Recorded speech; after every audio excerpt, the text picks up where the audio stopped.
a tendência, dentro da moderna administração, são esses cartórios serem oficializados.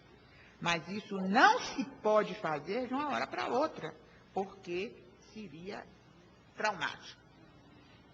Há, nesta administração, pela própria forma de ser e pela falta de controle, uma total ingerência.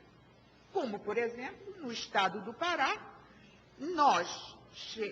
que eu digo, o CNJ chegou à conclusão que nós temos 3 andares de terras, porque as propriedades são registradas 2, 3 vezes. Né? Então, estes desmandos todos foram se perpetuando. Vamos falar de outro desmando, o problema da administração dos presídios. A administração dos presídios, que fica necessariamente com o Poder Executivo, com a Secretaria de Justiça, é quem oferece os presídios, é quem mantém os presídios, etc. Mas cabe ao juiz das execuções penais fazer a fiscalização dos presídios. Só que, ao longo dos anos, o que é que acontecia? O executivo se omitia, não construía os presídios, não dava a administração necessária, eram colocados presos e presos em uma cela comum, incompatível com o espaço, a alimentação precaríssima, corrupção dentro dos guardas penitenciários, e o juiz praticamente fazia um papel decorativo.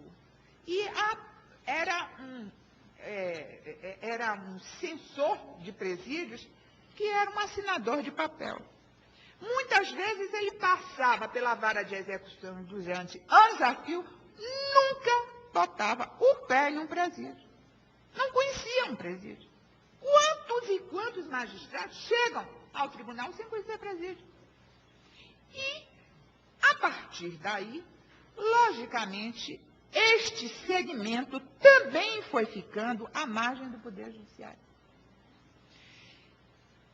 O problema dos menores, que estão também sob a administração da Justiça, cabendo à Justiça administrar os locais onde ficam as crianças e adolescentes, verificar como é que o Estatuto da Criança e do Adolescente, como é que está sendo aplicado, as medidas socioeducativas, como é que elas estão sendo devidamente seguidas por nesses depósitos de crianças que são sustentados pelo Executivo. O juiz ignora. Por quê?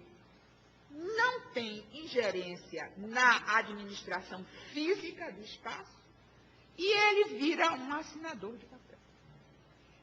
Estas constatações todas só foi possível depois do CNJ.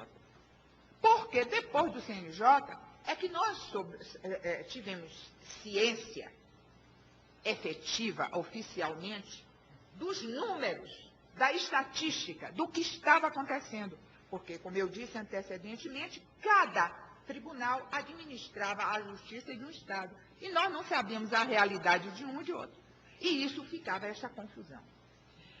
Quando o CNJ tomou pé do que estava acontecendo, lógico que alguns estados piores que outros, alguns estados estão razoavelmente preparados. Razoavelmente, nenhum está bem, né? Mas tem outros que estão numa situação abismal. Começou a fazer algumas parcerias e começou a cuidar de alguns programas que são importantíssimos para esse resgate de cidadania. Darei exemplo de um programa que eu acho um dos programas mais bonitos do CNJ, que é a paternidade responsável. Nós temos uma lei que é de 1992 e que diz o seguinte: todas as vezes que uma mulher chegar no cartório de registro para registrar o seu filho e não apresentar o nome do pai, o oficial de registro imediatamente comunica ao juiz de família que aquela mulher, com aquele nome, com aquele endereço, não declinou o nome do pai. Ele, registrador, ele não pode exigir. Porque, naturalmente, a indicação de registro só pode ser do pai e não da mãe.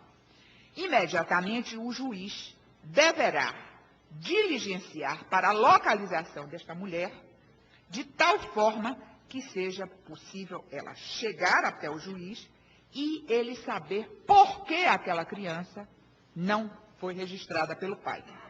E, a partir daí, desencadeia-se, primeiro, a oportunidade de conciliação, onde é chamado o pseudo pai, para que ele assuma a paternidade.